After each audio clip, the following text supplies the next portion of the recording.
First of all, let me thank you. I've prepared 2 papers which I believe will be circulated because they'll not be projected. But if you can see, first of all, I want to agree with the Honorable Minister. I've done 2 pictorials. One of them is described as Africa at the dinner table. And if you look at Africa at the dinner table, Africa is on a plate and it is meat. And the diners at the dinner table are France, the United Kingdom, the United States, the European Union, the Chinese, and progressively the Arabs. And my second picture is the African hotspots. It's not visible from there.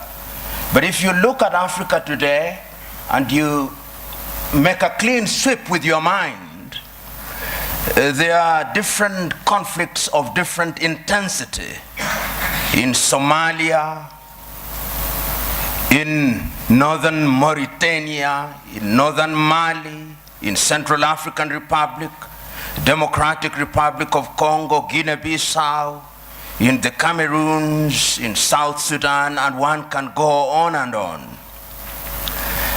And there is a sense in which Africa has always been alive to the question of interference. I will refer this audience, particularly those who are starting, to take time and read the 32 odd speeches that were made in the month of May 1963 by the then heads of states and government of independent African states, the 32 of them. And there are 2 speeches that I want to isolate for this presentation. One was by David Dacko of Central African Republic. And in thanking Emperor Haile Selassie and Kwame Nkrumah on that day, he said that we must never forget that the colonial power has not left us. We must recognize that he did not go willingly. And if we don't check them, they'll come back again. And what would little Central African Republic do against them? Today, he is right. Today, if we remember the activities of France and how they propped up the regime of Jean Bedel-Bokassa, he was right. Today, as the Honorable Minister has indicated, Africa remains the only continent in the world that is referred to in these terms, Anglophone, to mean that we are a sphere of our erstwhile colonizers. About 2 weeks ago, there was a meeting of the Commonwealth in London, England. And a friend of mine who is an Anglophile sent me the photograph very gleefully, saying this is a meeting of 53 equal states. I told him, no. If it was so, why is it that the leadership of the Commonwealth is hereditary rather than rotational? In other words, in the minds of the British, her former colonies are still under her tutelage. And I want to submit to us that in the minds of what I'll call the conceptual West, they think they have a divine duty to instruct Africans what to do. True. And in the minds of many African leaders, they think that they have a divine duty to accept what they are told. That, in my view, is what the Honorable Minister was talking about, the mindset. And this is something that has been examined. We have seen France and its very pernicious presence in Africa. We know what they did in Burkina Faso against Thomas Sankara. We know what they did in Mali or the Sudan against Modibo Keita or against Sekou Touré in Guinea. Pernicious to the core. The Portuguese, we know what battles had to be fought in that area. And let me put this very bluntly. When the former leader of Portugal, Marcelo Caetano, was asked, why can you not allow the colonies to gain independence? This is what he said in substance. As I have examined world history over the years, the following have emerged: that the Caucasians have been responsible for monumental discoveries in the development of man. So have the Chinese, so have the Arabs.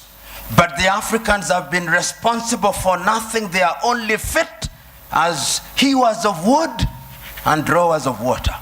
And I want to submit to you who are present here that in the conceptual West's unguarded moments, or guarded moments, that is what they think.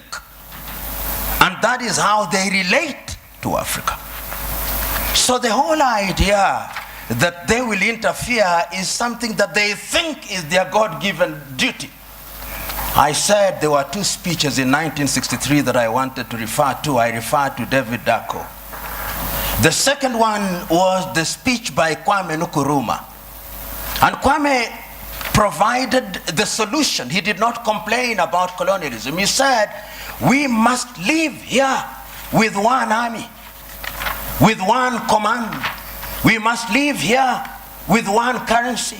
We must live here with one currency, one country. I do not know where its capital will be, but I suggest Leopoldville or Bangui. Other leaders may have their thoughts.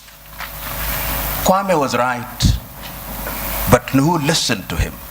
Several years down the line, and I've said it in my paper, there were coup d'etats which were engineered, there were mutinies which were engineered, and other forms of destabilization. And I want to believe that the person who actually said it very well in the 1980s was the former American President Ronald Reagan. He said, the United States of America does what is in her best interest. And I agree with him.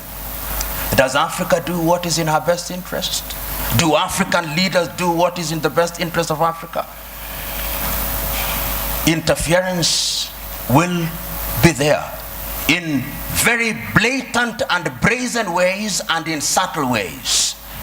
I've always asked, until very recently, how many African countries manufactured bullets? Very few. Until very recently, how many African countries, in fact, how many African countries manufacture jet fighters? How many African countries are involved in the arms industry? Some of the leading conceptual West countries which pontificate to us about prizes, peace prizes, are the leading manufacturers of landmines. And if you look at their foreign exchange earners, it is the military and security items. So they say with their mouths, what do they not believe in their hearts? In Kiswahili we say, vita vya panzi furaha ya kunguru. That when the locusts are fighting, it is the joy of the hawk.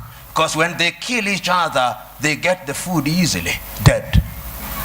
It is in the best interest, I dare submit, without fear of contradiction, that the elite in the conceptual West does not want Africa to stabilize, despite their assertion to the contrary.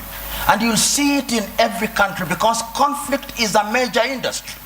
Today, you look at South Sudan and the many peace conferences that are being held, but if you ask who supplies the arms,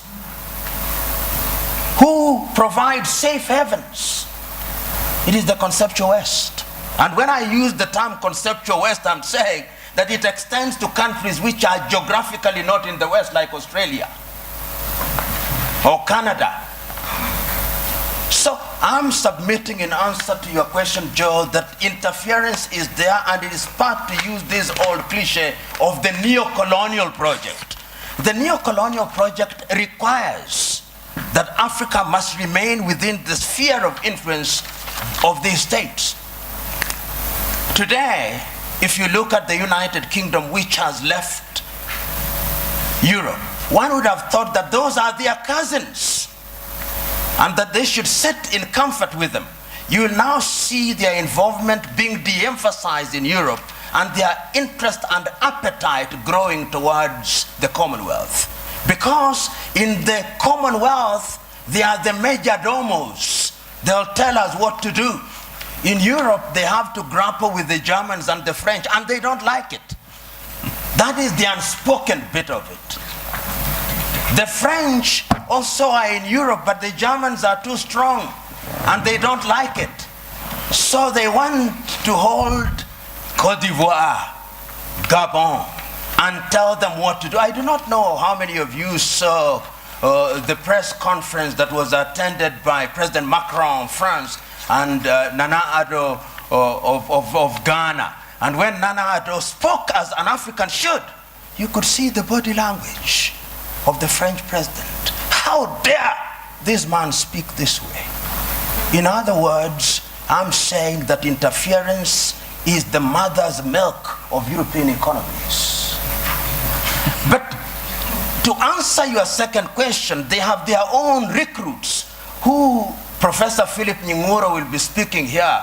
To use the old vocabulary of those days, they are the people you call their comprador bourgeoisie. You must remember. The comprador bourgeoisie are Africans with black faces, but essentially they are doing the bidding of these powers. They are the ones you'll find them in different spheres. And they will be present. They are in your cabinet, but they are actually representatives of the foreign intelligence agencies of those countries. We know this. If you look at the declassified papers from the United States, we now know that some of leading cabinet ministers in many African countries were working for the CIA or some Western agencies. So you are sitting in cabinet, and in these days of the mobile phone, they are possibly texting their masters in Europe and America. So interference is also exacerbated by these comprador bourgeois for their own benefits. And it has never changed, Honorable Minister. In the early days of slavery, they gave some of the chiefs mirrors and alcohol. Today, what they give them are flats in Paris or in Dubai. And that is what makes them undermine Africa. The third mode of interference is through institutions.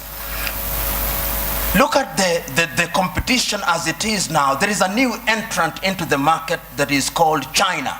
China is very subtle. Many people wrote the obituary of Rwanda in 1994. 20 years down the line, it has been demonstrated that Africans can actually do it. Between 1983 and 1987, I think Thomas Sankara in Burkina Faso also demonstrated that it can be done. We saw in Somalia, despite their problem. So my prescription is African unity. Africa must now begin to negotiate initially in terms of blocks, SADC, ECOWAS, East African Community, and ultimately as African Union. And lo and behold, we must do it. And I've always said this cliche, we must do it, because if we don't do it, we will be done. Thank you.